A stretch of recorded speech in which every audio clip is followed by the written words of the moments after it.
June 2న తాను తిరిగి లొంగిపోనున్నానని Delhi CM Arvind Kejriwal చెప్పారు. శుక్రవారం ఢిల్లీలో ఆయన మీడియాతో మాట్లాడుతూ ఎన్నికల ప్రచారం నిమిత్తం మధ్యంతర బెయిల్పై జైలు నుంచి వచ్చిన తాను లొంగిపోనున్నట్టు తెలిపారు. జైల్లో తనను ఎన్ని వేధింపులకు గురిచేసినా తలవంచనని తన మద్దతుదారులకు వెల్లడించారు. కోర్టు ఆదేశాల మేరకు తాను జూన్ 2న లొంగిపోవాల్సి ఉంది. ఈసారి ఎంతకాలం జైల్లో ఉంటానో తెలియదన్నారు. నియంతృత్వం నుంచి ఈ దేశాన్ని కాపాడేందుకు నేను జైలుకు వెళ్తున్నానని పేర్కొన్నారు. అందుకు గర్వంగా ఉందన్నారు. దేశం కోసం 100 సార్లైనా జైలుకు వెళ్లేందుకు సిద్ధమన్నారు. వారు తనను రాజకీయంగా అణగదొక్కడానికి ఎంతో ప్రయత్నించారు. జైల్లో ఉన్నప్పుడు మెడిసిన్ అందకుండా కూడా అడ్డుకున్నారని ఆరోపించారు. తాను అరెస్ట్ అయినప్పుడు 70 కేజీలు ఉన్నాను.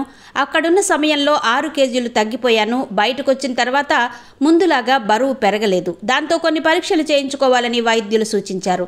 అంతర్గతంగా ఉన్న ఆరోగ్య పరిస్థితికి ఇది ఒక సంకేతం కావచ్చని వారు అనుమానిస్తున్నారని కేజ్రీవాల్ తెలిపారు. ఆదివారం మధ్యాహ్నం 3 గంటలకు ఇంటి నుంచి బయలుదేరి పోలీసుల ముందు లొంగిపోతానని కేజ్రీవాల్ చెప్పారు. అయితే ఈసారి తనను ఇంకా వేధింపులకు గురి చేసేలా ప్రయత్నాలు జరగొచ్చని సందేహం వ్యక్తం చేశారు. నేను జైలుకి వెళ్లిన తర్వాత మీ గురించే అంటే ప్రజల గురించే ఎక్కువ ఆలోచిస్తాను. ఈ సమయంలో మీకు ఒక హామీ ఇస్తున్నాను. ఢిల్లీ ప్రభుత్వం నుంచి మీకు అందుతున్న సేవల్లో ఎలాంటి మార్పు ఉండదు. త్వరలో ప్రతి తల్లికి సోదరికి నెలకు 1000 అందుతుంది. ఒక కుమారుడిలా సోదరుడిలా నేను మీకోసం పనిచేశాను. ఈరోజు మీకు ఒక అభ్యర్థన చేస్తున్నాను. అనారోగ్యంతో ఉన్న నా తల్లిదండ్రుల్ని జాగ్రత్తగా చూసుకోండి అని ఉద్వేగంతో అన్నారు. మద్యం కుంభకోణం కేసులో మనీ లాండరింగ్ ఆరోపణలపై మార్చి 21న కేజ్రీవాల్ను ఈడీ అధికారులు అరెస్ట్ చేశారు. తన అరెస్ట్ను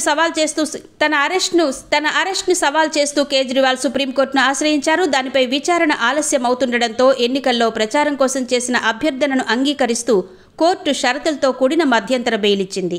జూన్ 2న తిరిగి జైలుకు వెళ్లాలని ఆదేశించింది. బరువు తగ్గడం, కిడ్నీ సమస్యలకు సంబంధించి వైద్య పరీక్షలు చేయించుకోవడానికి మధ్యంతర బెయిల్ను మరో 7 రోజుల పాటు పొడిగించాలని కేజ్రీవాల్ ఇటీవల సుప్రీంను ఆశ్రయించారు. జూన్ 9న జైలుకు వెళ్లి లొంగిపోతానని పేర్కొన్నారు. అయితే దానిపై ట్రయల్ కోర్టుకు వెళ్లాలని అత్యున్నత న్యాయస్థానం సూచించింది. ప్రస్తుతం ఢిల్లీ కోర్టులో రెగ్యులర్, మధ్యంతర బెయిల్ కోసం ఆయన వేసిన పిటిషన్లు విచారణ దశలో ఉన్నాయి.